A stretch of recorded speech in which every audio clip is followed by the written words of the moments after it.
Halo semuanya, selamat datang kembali di Zona Kita. BTW, pernah nggak sih kamu merasa cemas saat memikirkan usia 30 tahun yang semakin dekat? Banyak dari kita yang merasa belum mencapai apa-apa secara finansial, padahal sudah bekerja keras setiap hari. Hari ini, Zona Kita akan membongkar 6 kesalahan finansial terbesar yang wajib kamu hindari sebelum menginjak usia kepala 3. Jangan sampai kamu menyesal di kemudian hari karena melewatkan bahasan penting ini. Usia 20-an sering disebut sebagai masa keemasan untuk mengeksplorasi banyak hal. Namun, masa ini juga merupakan momen paling krusial untuk membangun pondasi keuangan yang kokoh. Keputusan finansial yang kamu buat sekarang akan berdampak langsung pada kenyamanan hidupmu di usia 30-an dan seterusnya. Jika kamu masih sering menghabiskan gaji dalam sekejap, saatnya kita melakukan evaluasi total. Mari kita mulai dengan kesalahan pertama yang paling sering dilakukan oleh anak muda umur 20 tahunan. Kesalahan pertama adalah tidak memiliki dana darurat sama sekali. Banyak anak muda berpikir bahwa penghasilan mereka saat ini hanya untuk dihabiskan bersenang-senang dan jalan-jalan. Padahal musibah atau kejadian tak terduga seperti pemutusan hubungan kerja, sakit, atau kendaraan rusak bisa datang kapan saja tanpa permisi. Tanpa adanya jaring pengaman finansial ini, kamu akan sangat rentan terjerumus ke dalam lubang utang. Mulailah menyisihkan setidaknya 3 hingga 6 bulan pengeluaran rutinmu ke dalam rekening khusus dana darurat. Bayangkan kamu sedang asyik menikmati hidup, tiba-tiba badai datang dan kamu sama sekali tidak punya payung. Begitulah rasanya menghadapi krisis tanpa adanya dana darurat di rekening tabunganmu. Kamu terpaksa meminjam uang ke teman, keluarga, atau bahkan mengunduh aplikasi pinjaman berbunga tinggi. Siklus gali lubang tutup lubang ini akan terus menjeratmu jika tidak segera dihentikan sejak awal. Oleh karena itu, jadikan dana darurat sebagai prioritas utama yang tidak bisa diganggu-gugat. Kesalahan kedua adalah terjebak dalam gaya hidup konsumtif karena FOMO atau Fear of Missing Out. Di era media sosial seperti sekarang, sangat mudah merasa tertinggal ketika melihat teman-teman nongkrong di kafe mahal atau membeli gadget terbaru. Sayangnya, banyak anak muda yang rela menghabiskan seluruh gajinya hanya demi validasi sosial semata. Padahal standar kebahagiaan setiap orang berbeda dan sama sekali tidak bisa diukur dari kepemilikan barang mewah. Berhentilah membandingkan kehidupan nyatamu dengan panggung sandiwara orang lain di dunia maya. Mengikuti tren tanpa henti ibarat berlari di atas roda hamster yang tidak akan pernah ada ujungnya. Semakin besar penghasilanmu, biasanya semakin besar pula hasrat untuk meningkatkan standar gaya hidup tanpa disadari. Fenomena ini dikenal dengan istilah inflasi gaya hidup yang diam-diam akan menggerogoti potensi kekayaanmu. Alih-alih membeli barang bermerek yang nilainya turun, cobalah untuk lebih fokus membeli aset yang nilainya bisa bertumbuh seiring waktu. Ingatlah bahwa menjadi kaya secara nyata jauh lebih penting daripada sekedar terlihat kaya. Kesalahan ketiga yang sering disesali di masa tua adalah menunda untuk mulai berinvestasi. Banyak orang beranggapan bahwa investasi hanya untuk mereka yang sudah tua atau memiliki penghasilan ratusan juta rupiah. Pemikiran ini sangat keliru, karena aset paling berharga dalam dunia investasi justru adalah waktu yang kamu miliki. Semakin awal kamu memulai, semakin ringan pula modal yang perlu kamu sisihkan setiap bulannya. Kamu kehilangan potensi keuntungan yang luar biasa besar jika terus-terusan menunda untuk menanam modal. Mari kita bicara tentang keajaiban bunga majemuk atau yang sering disebut sebagai compound interest. Uang yang kamu investasikan akan menghasilkan bunga, dan bunga tersebut akan kembali menghasilkan bunga tambahan di tahun-tahun berikutnya. Efek bola salju ini hanya akan bekerja maksimal jika kamu memberinya waktu belasan atau puluhan tahun untuk bertumbuh. Uang Rp100.000 yang diinvestasikan rutin sejak usia 20 akan jauh melampaui investasi jutaan yang baru dimulai di usia 40. Jadi, singkirkan keraguanmu dan mulailah berinvestasi sekarang juga dari nominal terkecil yang kamu mampu. Kesalahan keempat adalah penggunaan kartu kredit dan fasilitas pay later secara sembrono untuk kebutuhan konsumtif belaka. Kemudahan akses kredit saat ini seringkali disalahgunakan untuk membeli barang-barang jauh di luar batas kemampuan finansial sebenarnya. Membeli ponsel terbaru dengan cicilan pay later mungkin terasa ringan di awal, tetapi bunga yang menumpuk bisa sangat mencekik lehermu. Utang konsumtif ini tidak memberikan nilai tambah apapun dan justru memiskinkan masa depanmu secara perlahan namun pasti. Gunakanlah fasilitas utang dengan sangat bijak, misalnya hanya untuk modal usaha yang produktif.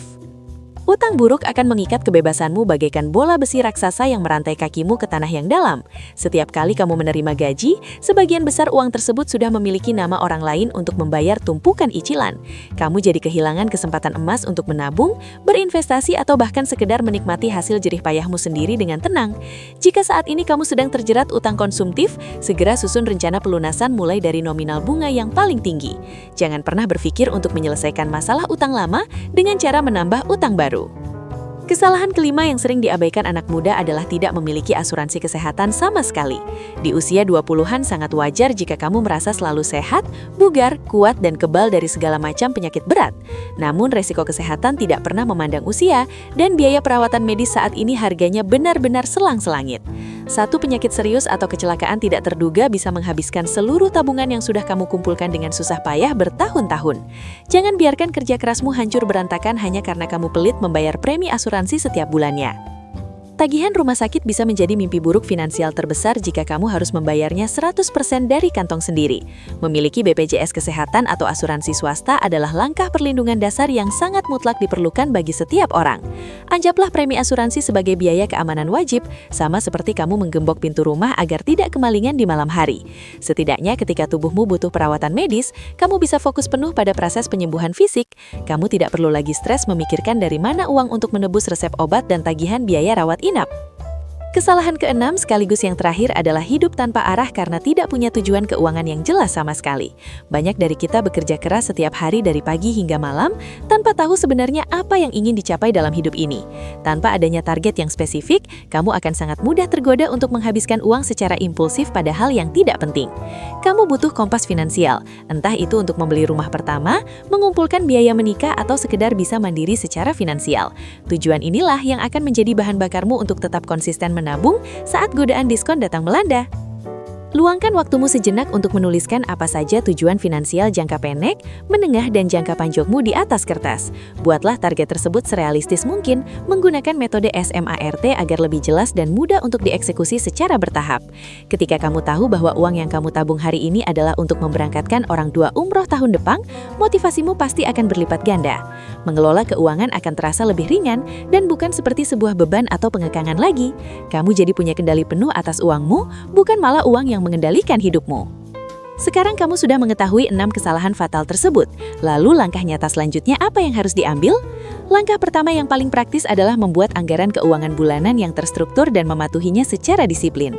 Kamu bisa mencoba metode 50-30-20 untuk membagi penghasilanmu secara proporsional setiap habis gajian. Alokasikan maksimal 50% untuk kebutuhan pokok, 30% untuk keinginan, dan minimal 20% untuk tabungan masa depan. Catat setiap pengeluaran sekecil apapun di buku atau aplikasi agar kamu tahu persis kemana uangmu mengalir setiap bulannya. Membuat rencana anggaran yang bagus di atas kertas saja tidak akan cukup jika tidak dibarengi dengan kedisiplinan tingkat tinggi. Mengubah kebiasaan finansial memang akan terasa sangat berat di awal karena kamu dipaksa untuk keluar dari zona nyaman. Namun sama seperti melatih otot di pusat kebugaran, otot finansialmu juga akan semakin kuat seiring berjalannya waktu dan latihan. Otomatiskan tabunganmu di awal bulan agar uang tersebut tidak tanpa sadar terpakai untuk jajan atau belanja impulsif. Jadikan rutinitas menabung sebagai tagihan pertama yang harus dibayar kepada dirimu sendiri di masa depan. Selain pintar mengelola uang, jangan lupa juga untuk terus berinvestasi pada dirimu sendiri melalui pendidikan dan peningkatan keterampilan. Bacalah buku-buku tentang literasi keuangan, ikuti seminar pengembangan diri atau tonton video-video bermanfaat seperti ini secara rutin. Semakin tinggi tingkat pengetahuan yang kamu miliki, semakin bijak pula keputusan finansial yang akan kamu buat ke depannya. Tingkatkan juga keahlian profesionalmu agar nilai tawarmu di dunia kerja semakin meroket dari tahun ke tahun. Penghasilan yang terus bertambah akan sangat membantu mempercepat proses pencapaian kebebasan finansialmu. Usia sebelum 30 tahun adalah masa kritis di mana fondasi kesuksesan masa depanmu sedang dibentuk dan dicetak. Melakukan kesalahan finansial di usia 20 tahun adalah hal yang sangat manusiawi, asalkan kamu mau belajar dan segera memperbaiki.